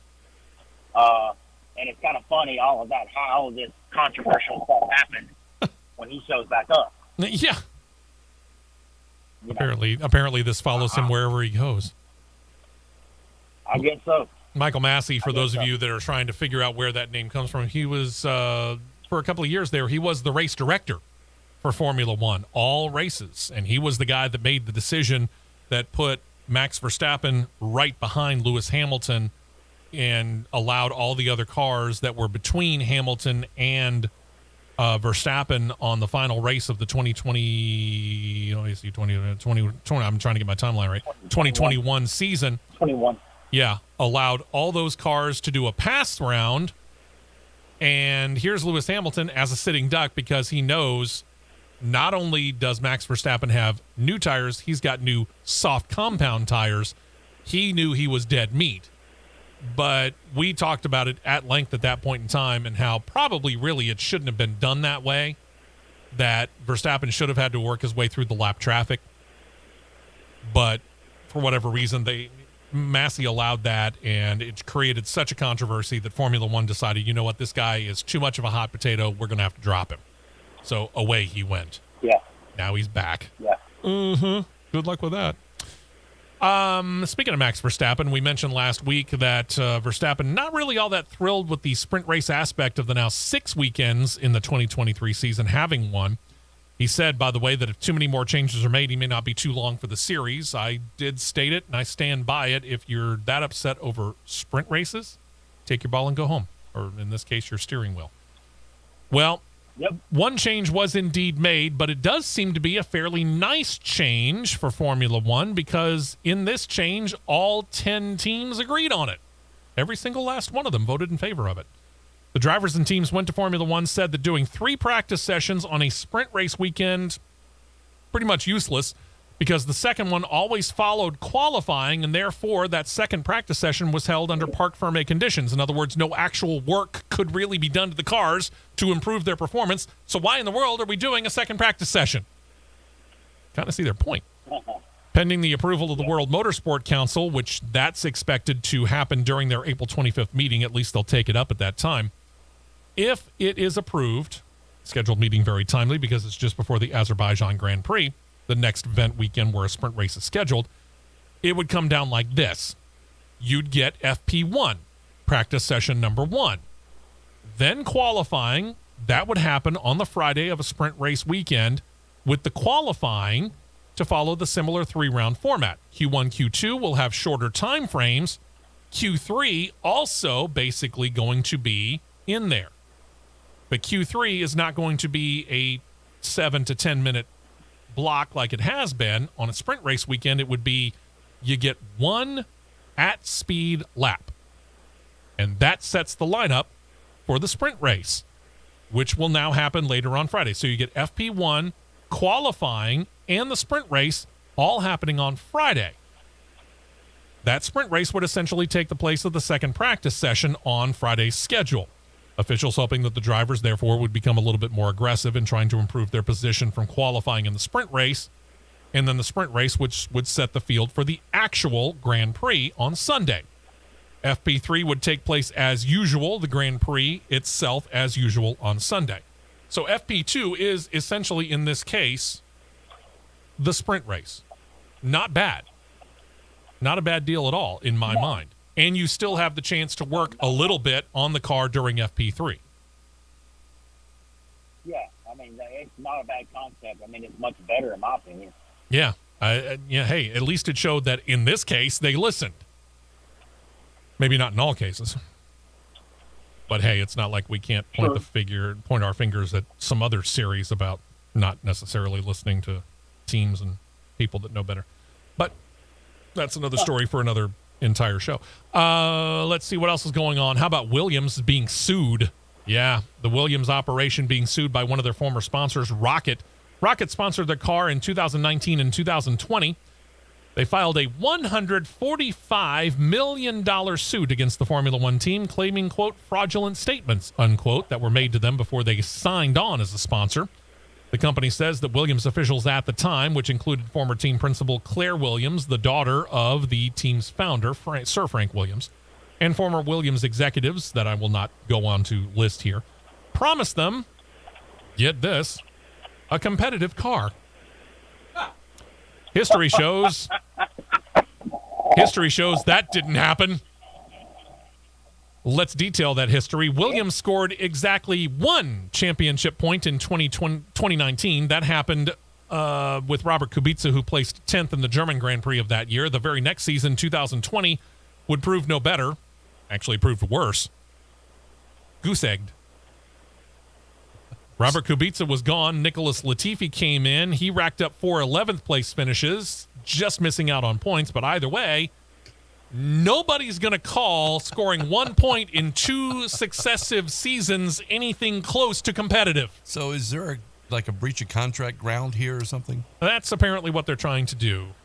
Doralton Capital, of course, bought the team in the 2020 season during COVID. Claire Williams and the 2 executives that are named in the suit pretty much all left at the buyout or shortly thereafter. The 2019 deal between Rocket and Williams was a 1-year deal that had 2 option years. They were picked up during that 2019 season, but then the 2 sides began to disagree about the performance and the sponsorship obligations during the COVID break, and, well, it ended the deal.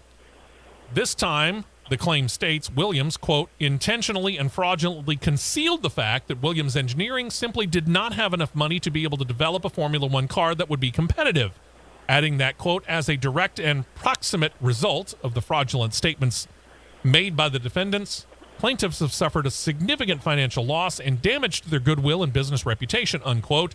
So they're seeking damages in exact numbers of $149,528,550 in United States money.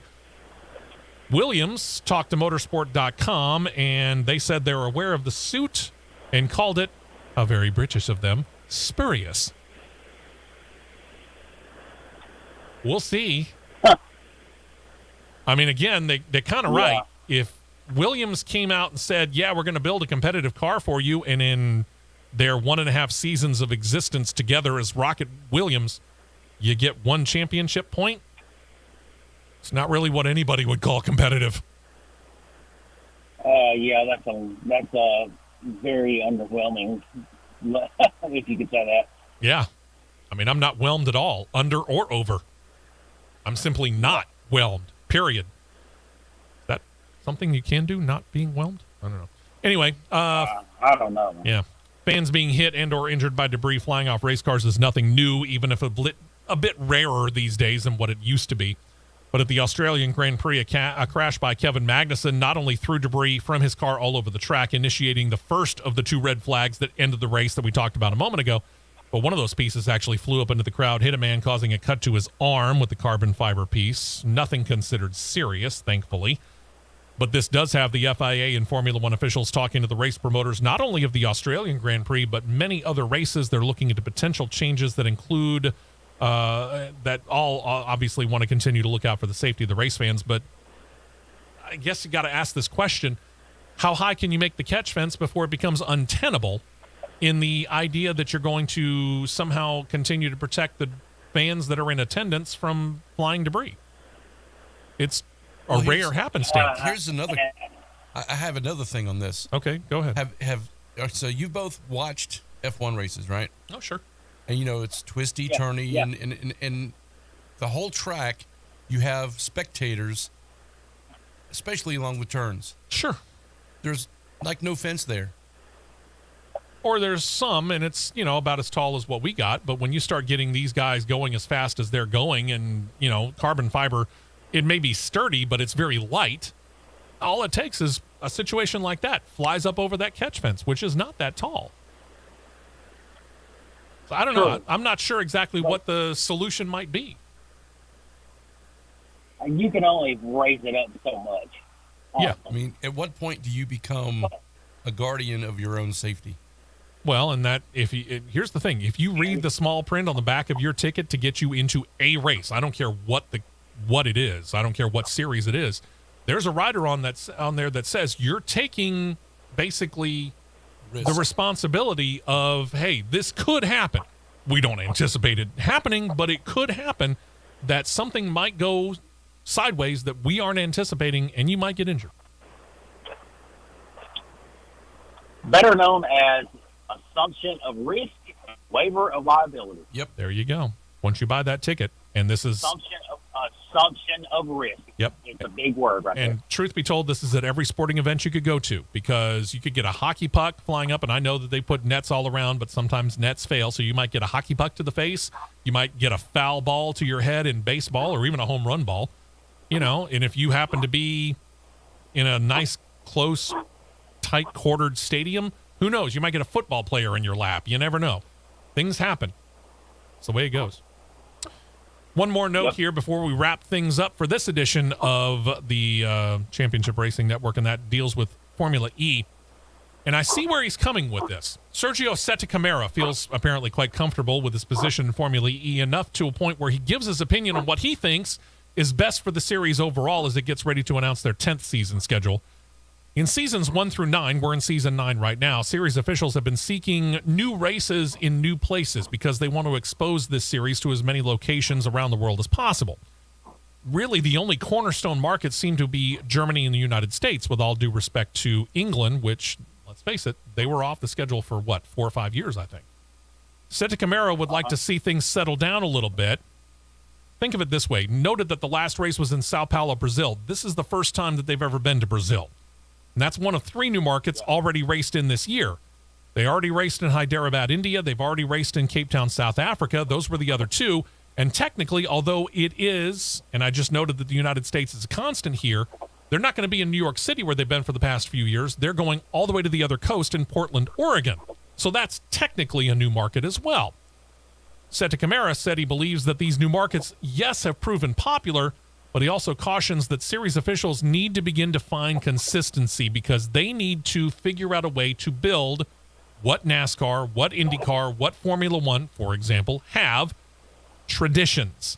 He talked to motorsport.com and said, quote, "It's good to go to new places, but once we find our places in the world, let's say as a championship, which they are officially an FIA-recognized world championship series now," he said, quote, "I hope we remain relatively stable just to create a tradition. I think it's important for the public and creating the culture around Formula E." This year's race was actually supposed to be the second one. The first actual one was supposed to be in Rio on the inaugural season way back in 2014, but a deal couldn't be completed. Formula E pretty much worked on Brazilian officials ever since, but they only finally got a deal complete, and it is a 5-year commitment after that, after they saw, kind of like us, that this is a series that might actually stick around for a little while and be more than a mere curiosity. But I do agree. Sooner or later, you're going to have to figure out a way to have consistency in there. And the problem is that Formula E uses modified street courses. In some cases, like in Mexico City, it's partially street course, partially a portion of the Formula One course of the Autodromo Hermanos Rodriguez. They need to go, in my mind, to actual racetracks, read Barber Motorsports Park, and then that way you can sign long-term deals and not have to worry about, like what they're worrying about in New York City right now, which is construction nearby, which affects your course. Consistency creates stability. There you go. And that's what Formula E is needing right now. I mean, yeah, going out and showing all the world about what you got out there, that's all fine and dandy as much as you can go, but you're going to have to get some people that are going to be consistently out there ready to be fans of your series and ready to go to your race and knowing, hey, they're going to be near my house in fill in the blank every single season. Absolutely. All right. You're on your way to Bristol. Be careful. Hope you enjoy the racing, and we look forward to hearing from you next week right here in studio. I will. All right. I will. Matt going up to check out the Truck Series race, the Craftsman Truck Series race at Bristol Motor Speedway. We'll talk to him about it later on, next week specifically. course, we'll talk about the Cup Series as well. Had the question, is there any other racing other than that? Well, of the series that we cover, no. Just the Craftsman Truck Series and the Cup Series. No Xfinity, no Indycar, no NHRA, no Formula One, no Formula E. After last weekend's busy weekend, I guess they all wanted to take a bit of a breather. We're going to take a breather of 1 week. Hope you join us again next week as producer John and myself will be joined in studio by the on-the-road Matt Nicholson right here on the Championship Racing Network. This has been a presentation of the Championship Racing Network.